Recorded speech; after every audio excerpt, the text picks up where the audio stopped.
Broadcasting live from WOUB TV in Athens, this is Newswatch. The graffiti wall at Ohio University is offering a sanctuary message was defaced earlier today. Good evening, I'm Chelsea Sick. And I'm Sean Neidig. Thanks for joining us. The request for a tax levy in Meigs County is underway. There could be a new county jail coming to Meigs if a new tax levy is put on the May 2nd ballot. Meigs County Sheriff Keith Wood made a formal request to Meigs County Commissioners for a $2.95 million levy to be used for construction of a new correctional facility. According to Randy Smith, the County Commissioner Vice President, the request was approved on Monday and sent to the Meigs County Board of Elections. The proposed 62-bed prison would be located at the site of the former Veterans Memorial Hospital, which would be torn down to make space for the prison. Discussions about a new county jail has been on the front of his administration since he took office. The current facility that we're in right now for the sheriff's office and jail, it's a combined building that we're in right now, is nearing 200 years old. So somebody who has a $100,000 home or a home that's appraised at $100,000, the levy would only affect 30% of that appraisal value. So it would only go towards $30,000 of a $100,000 home. Alexander and Trimble school districts could potentially lose funding for after-school programs. These are just 2 out of 100 other programs in the state. The Ohio Department of Education is currently not awarding any grants for next school year. If the grant is not renewed, about 20,000 out of about 43,000 students in the state will be without a before or after school program. According to Trimble Local Schools Treasurer Jared Bunting, Trimble officials will meet with Ohio University officials this week to discuss a potential solution. Athens may get a new coffee shop this spring. A local couple plans to open Towns and Coffee off of Rock Riffle Road. Dave Norris and Charlotte D. Donato will sell drip coffee, espresso, and espresso drinks. A specific opening date has not been set. This morning, someone spray painted over the sanctuary graffiti on the free speech wall located on Ohio University's campus. The message, a Make America Great Again acronym, and a quote from Ronald Reagan. The quote reads, "A nation that cannot control its borders is not a nation." Meanwhile, the free speech wall is repainted, but the marks are still visible. Bailey Stein opposes stricter border enforcement and is a member of the International Socialist Organization in Athens. Stein says she's disappointed in President Trump's immigration policy and especially the executive order. I don't think that any human being should be considered illegal no matter what country they come from, and I think that it's a blatant attack on these particular countries, and I don't think that it's affecting these countries as much as it's affecting the people who are already here and the families who are being affected by this. Tomorrow there will be a rally against President Trump's immigration policy and for OU to be a sanctuary campus. The rally will take place at the Athens Courthouse at 4 p.m. Officials in some Ohio metropolitan areas are opposing President Donald Trump's order that put the U.S. refugee program on hold and banned entry from 7 Muslim-majority nations. Cleveland City Council called the order un-American. Columbus officials say they will oppose using city resources to enforce the federal immigration policy.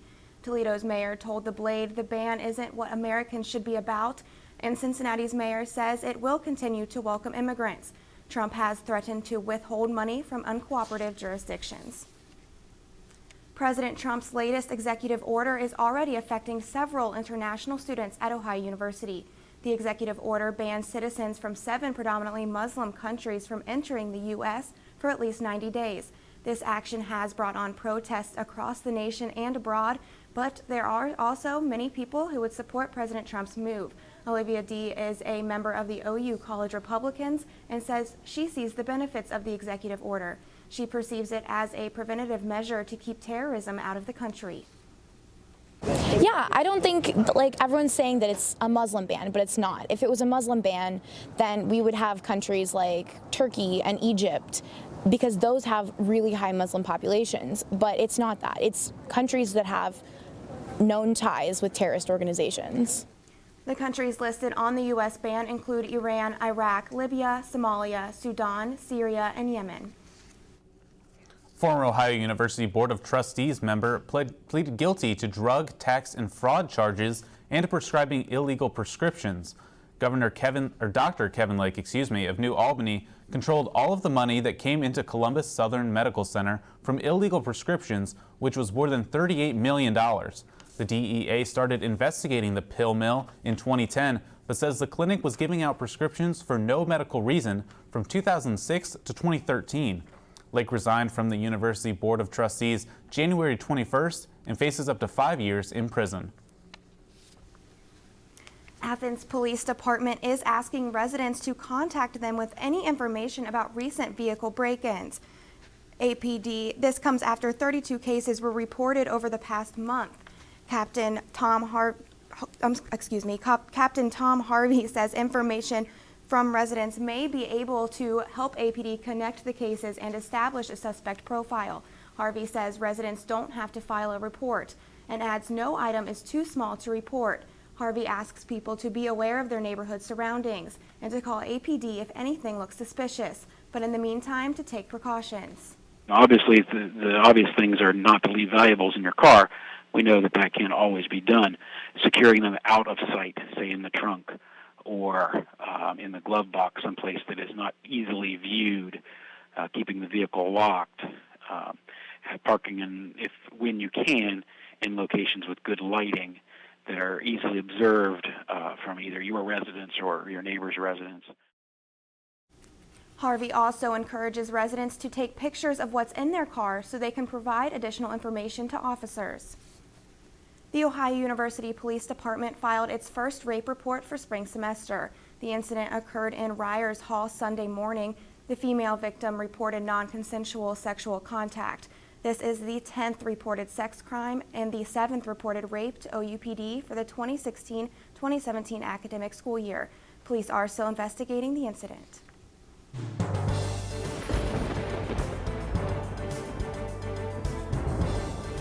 Good evening and welcome to the Newswatch Weather Center. I'm Jenny Gracke. Today, for the last day in January, we were above average, and that's not a surprise because pretty much the entire month of January we have been above average. Currently looking, we're at 44 degrees, which is not where we're supposed to be for this time of year, with winds out of the west at 10, so the winds have been dying down as we've gone through the day. Looking around the region, we can see a big difference in temperatures from our southern region to our northern region, with 41 in Norwalk, Cambridge, as well as New Lexington, with 49 in Ironton and Ripley, with that being the warmest in the southern. As we go through our night, we can see lows will dip down into the upper to mid 30s, with rain, snow chances coming into the picture after midnight. So if you plan on going out tonight, you will need that winter jacket, and it might be smart to pack the umbrella just in case you get rained on or potential snow. Back over to you guys. Thanks, Jenny. The Boy Scouts of America announced that they will now be accepting transgender children into the organization. And President Trump will announce his nominees for Supreme Court Justice tonight at 8. These stories and more when Newswatch returns.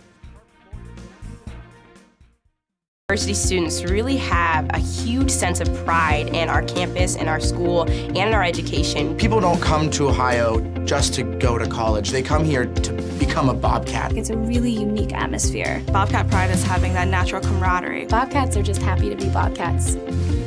My favorite time of year at Ohio has to be homecoming. When the alumni come back, you can see that the love of this university doesn't fade. Once you're a Bobcat, you're always a Bobcat.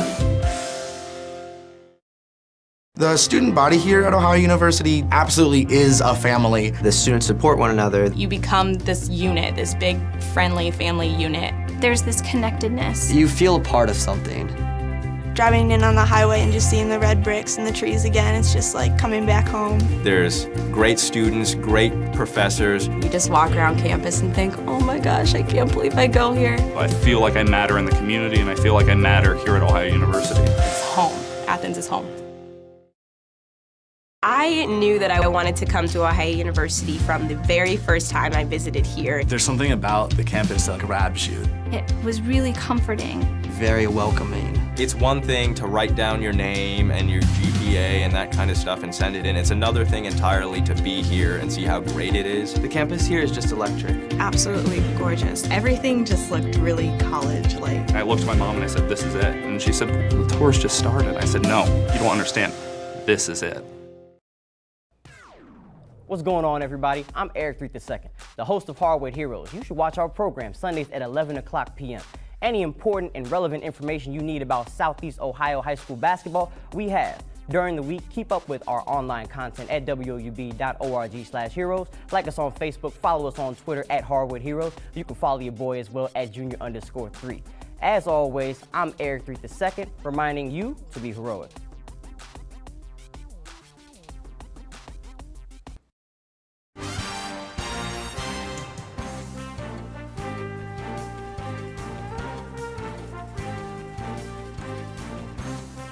Despite all the protest and criticism, President Trump wants his executive order enforced. Yesterday, he fired acting U.S. Attorney General Sally Yates for not doing that. The Trump administration fired Yates after her announcement that she refused to defend the president's executive order in court challenges. We had a Monday night massacre. Sally Yates, a person of great integrity who follows the law, was fired. I think that they should either get with the program or they can go. Yates was replaced by U.S. Attorney Dana Bente. This is a short-lived position for Bente until Congress approves Attorney General nominee Jeff Sessions. Sessions is set for a Senate Judiciary Committee vote today. It was a busy day in Washington for President Trump's cabinet nominees. Senate committees met to decide the fate of the prospective members. Karine Kaifa, has more. This president is running roughshod over the Constitution. Senate Democrats pushing back amid tensions with the White House over the executive order on immigration and refugees and the firing of acting Attorney General Sally Yates, who refused to defend it. The minority party flexed some muscle against Trump cabinet nominees, including Senator Jeff Sessions to be Attorney General. We're being asked to vote on a nominee that will have to stand up to a president who is clearly willing to ignore the law and even issue orders in violation of the Constitution. Judiciary Committee Democrats then used a procedural move to delay the panel vote on Sessions until Wednesday. At the Senate Finance Committee, Democrats boycotted votes on Steve Mnuchin's nomination for Treasury Secretary and Tom Price for HHS, citing ethics concerns. It's not a question of leveraging the minority or being upset by an election. It's a question of how do you make sure this process has some integrity. Republicans called it a stunt. Do we hate people so badly in this country because we differ with them that we can't even do our jobs? I think that's pretty pathetic. Betsy DeVos's nomination for Education Secretary moved out of committee on a party-line vote, though Republicans Susan Collins and Lisa Murkowski said DeVos hasn't yet earned their support for a full Senate vote. The Senate Energy and Natural Resources Committee approved former Texas Governor Rick Perry to be Energy Secretary and Montana Congressman Ryan Zinke to lead Interior, while Elaine Chao received full Senate confirmation to serve as Transportation Secretary. In Washington, I'm Karen Kaifa. President Trump is expected to announce his Supreme Court pick tonight at 8 o'clock. The Boy Scouts of America will open membership to transgender children who identify as boys for the first time. This announcement came last night. The organization previously deferred to an individual's birth certificate to determine eligibility, but a BSA spokeswoman said in a statement that approach is no longer sufficient as communities and state laws are interpreting gender identity differently. They will now register youths based on their gender indicated on their applications. I want them to be comfortable with how I am and what my destiny is and what my identity is. A spokeswoman for the organization says it made the decision based on states and communities changing how gender is defined. And on Wall Street today, stocks varied across the board. Here's a look at stocks of local interest.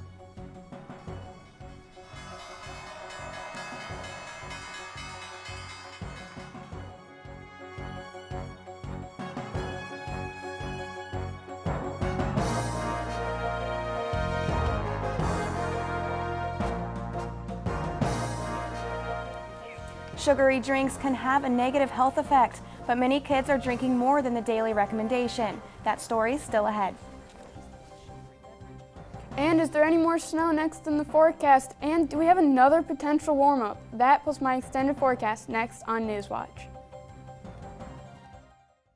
Professors really care. They care about my grades, they care about my opportunities, they care about my experiences, they want me to succeed. They give those opportunities to the students. My professors have been extremely approachable. Literally, their door is always open. You can go to them with pretty much anything. Everyone knows your first and your last name and where you sit in the classroom. I really never feel like I'm being talked down to or just being taught material. I always feel like I'm having a conversation. And they want to share those opportunities and those experiences with us.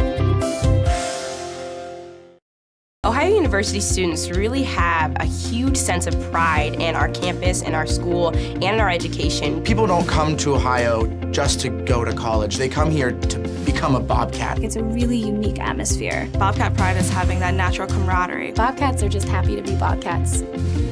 My favorite time of year at Ohio has to be homecoming. When the alumni come back, you can see that the love of this university doesn't fade. Once you're a Bobcat, you're always a Bobcat.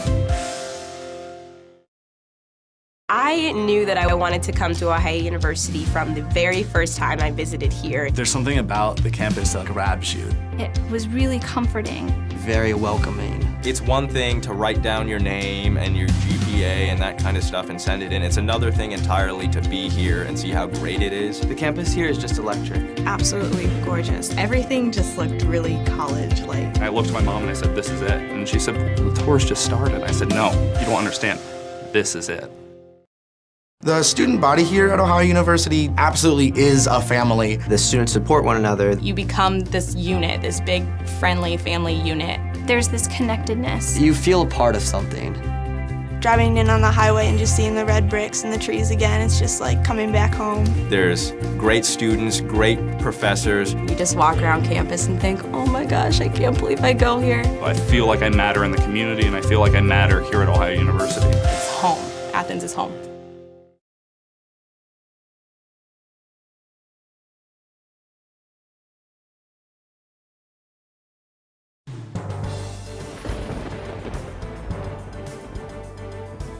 Welcome back to the Newswatch Weather Center. I'm Jenny Gracke. Currently here in Athens, we are at 44 degrees, which is much above average from where we should be, which is pretty nice, but at the end of January, this is not where we're supposed to be. Winds have died down from beginning earlier today where it was 20 miles an hour. Now it is at 10 miles an hour out of the west. Looking around our region, we can see temps very, very big, with our lower temperatures being in the northern region with 41 in New Lexington as well as Newark. But as we move farther south down the region, we see 45 in Jackson with even 49 in Ripley and Ironton. So we're almost at 50 degrees. That's incredible. Today in Athens, we reached a high of 47 degrees, which is 12 degrees above our normal. And we are also above normal again for our low at 10. But you can see for our records, we were only 2 years apart from our record high and low. Wow, weather really likes to change from time to time. As we go through the night, we see lows will dip down into the upper to mid 30s with rain, snow chances coming in after midnight. So if you do go out tonight, you will definitely need a jacket, maybe the umbrella, with official low of 34 degrees with winds out of the west at 5 to 10 miles an hour. Around the region, we will see pretty normal lows across the region, 36 in Ironton as well as Ripley with occasional rain, snow showers. Mainly it could be mostly rain down in the northern or southern part of our viewing area because of the temperature. Oops. Looking at our precipcast, we can see with a mixture of the low wrapping around and this next cold front coming in, that's where we will see the mixture of rain and snow showers as we go through tonight into tomorrow. So when you head out to the bus stop tomorrow, you will have those chance of rain to snow showers with temp around 37 degrees with winds out of the west at 5 to 10 miles an hour. Going through the day, we will not warm up that much, maybe 3 to 4 degrees into the low 40s by noon. We will see those rain snow chances move out towards the afternoon. So we will reach a high of 41 degrees. It will turn into cloudy skies around the mid-afternoon with the high temperature around the region will be down in Ironton as well as Ripley.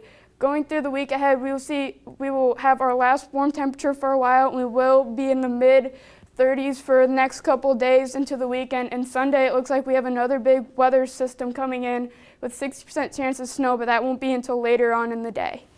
Over to you, Sean. All right, thanks, Jenny. Are your kids begging for the sugary drinks and snacks every time you go to the store? A recent study shows the calories in drinks like soda and fruit juice could have a negative impact on their health. Kim Hutcherson has more in today's Health Minute. U.S. dietary guidelines say sugar-sweetened beverages should be limited or removed from your diet. But a recent study found that almost 2/3 of children in the U.S. consume at least one sugary beverage on any given day.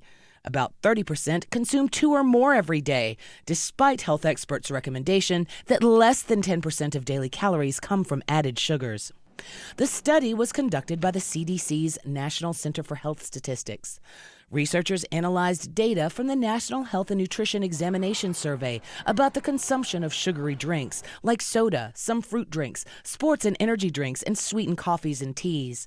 They found that more than 64% of boys under 19 and more than 61% of girls in the same age group drank at least one sugar-sweetened beverage every day. The lead author of the study says that children who drink 2 or more sugar-sweetened beverages a day are getting more than 10% of their total calories from those drinks. The American Beverage Association said in a statement that it has launched various initiatives to encourage healthy calorie intake among Americans. For today's Health Minute, I'm Kim Hutcherson. For more information about the things kids should be eating and drinking to stay healthy, visit kidshealth.org. Hi and hello to all our viewers out there. We have a full slate of sports around the corner, some hoops matchups at the top of the TVC, and the Cavaliers' struggles continue, causing LeBron to sound off at a notable critic. That and more after the break on WOUB, but first, here's a look at what's coming up tonight on your public television station.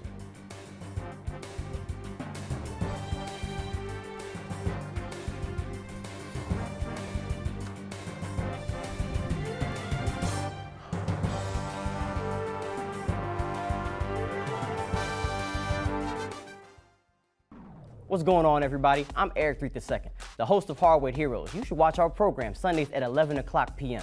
Any important and relevant information you need about Southeast Ohio high school basketball, we have. During the week, keep up with our online content at woub.org/heroes. Like us on Facebook, follow us on Twitter at Hardwood Heroes. You can follow your boy as well at junior_3. As always, I'm Eric III, reminding you to be heroic. Ohio University students really have a huge sense of pride in our campus, in our school, and in our education. People don't come to Ohio just to go to college. They come here to become a Bobcat. It's a really unique atmosphere. Bobcat pride is having that natural camaraderie. Bobcats are just happy to be Bobcats. My favorite time of year at Ohio has to be homecoming. When the alumni come back, you can see that the love of this university doesn't fade. Once you're a Bobcat, you're always a Bobcat. My professors really care. They care about my grades, they care about my opportunities, they care about my experiences, they want me to succeed. They give those opportunities to the students. My professors have been extremely approachable. Literally, their door is always open. You can go to them with pretty much anything. Everyone knows your first and your last name and where you sit in the classroom. I really never feel like I'm being talked down to or just being taught material. I always feel like I'm having a conversation. And they want to share those opportunities and those experiences with us. I knew that I wanted to come to Ohio University from the very first time I visited here. There's something about the campus that grabs you. It was really comforting. Very welcoming. It's one thing to write down your name and your GPA and that kind of stuff and send it in. It's another thing entirely to be here and see how great it is. The campus here is just electric. Absolutely gorgeous. Everything just looked really college-like. I looked at my mom and I said, "This is it." And she said, "The tour's just started." I said, "No, you don't understand. This is it."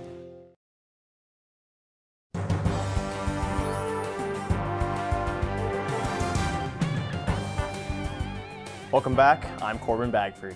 The Ohio men's basketball team played perhaps its most complete game of the year on Saturday in a 96-72 road rout of Bowling Green. The 96 points matches the Bobcats' highest point total of the season, but more importantly, the team appears to be closer and closer to bridging the gap left by Tony Campbell's season-ending injury. The Cats are looking to fill up the scoreboard yet again at Western Michigan. The Broncos enter the contest at 6-14, last in the MAC West, but Ohio has not won in Kalamazoo since 2013. The game tipped off about an hour ago at 6, and the Bobcats at last check are up 49-33 with 6 minutes left in the half. Unlike the men, the Ohio women's hoop squad hasn't had many gaps to fill. Bob's Ballers have won 4 straight and are hoping to make it 5 in a row tomorrow evening. The Bobcats went 6-2 in the month of January and hope to bring that hot play into February when they square off with Central Michigan in Mount Pleasant. Ohio is fresh off a 79-62 victory at Miami on Saturday that saw Kiki Lampkins tally a double-double with 17 points and 10 rebounds. Wednesday's tip-off is set for 6 o'clock. And last night saw some big matchups on the high school hardwood. The top 2 teams squared off with each other in both divisions of the TVC. In the TVC Hawking, Waterford outlasted Eastern 37-33 to remain top dogs and unbeaten in the division. And in the Ohio, it was the first placed Alexander Lady Spartans taking it to Nelsonville York, defeating the Lady Buckeyes by 21, 55-34. And it's Tuesday night, and we all know that means boys basketball. The Athens Bulldogs will travel to Pomeroy to take on Meigs. Winner of that one takes 3rd place in the TVC Ohio. And in the Hawking, another 1v2 matchup. Trimble's traveling east to Waterford, looking to hand the Wildcats their first conference loss of the season. And we talked earlier about how the Ohio women's team is having a great month of January, but for the Cleveland Cavaliers, it's been the opposite. The reigning champions entered the final game of the month at 7-7 in January, hoping to end it on a positive note. Taking on the Mavericks in Dallas, no Kevin Love last night. He stayed in Cleveland to get an MRI on his back. LeBron put up big numbers, 23 points, 9 boards, and 9 assists, but it wasn't enough. Behind 24 points from Harrison Barnes, the Mavs topped the Cavs 104-97. But today, most aren't talking about the Cavs' loss. They're talking about the comments made by LeBron after the game. James had words for Charles Barkley after the Hall of Famer and TNT analyst criticized James for saying the Cavs needed to add a playmaker. James said, quote, "I'm not going to let him disrespect my legacy like that. I'm not the one who threw somebody through a window. I never spit on a kid. I never showed up to All-Star Weekend on Sunday because I was in Vegas all weekend partying. All I've done for my entire career is represent the NBA the right way. 14 years, never got in trouble, respected the game. Print that." Well, we didn't print it, but we did say it, LeBron, and I bet King James is looking forward to that All-Star break coming up. He sounds a little stressed. The Blue Jackets are getting back on the ice tonight following their All-Star weekend. They're in New York to take on the Rangers at Madison Square Garden tonight, and it was a heck of a weekend for Columbus winger Cam Atkinson. Atkinson's 3 goals in the All-Star game led the Metro Division to a victory, and the 27-year-old says he'll use his share of the $1 million winning bonus to help pay for his upcoming wedding. Not a shabby plan, Cam. Hope the wedding goes well. That does it for sports. Back to you, Chelsea.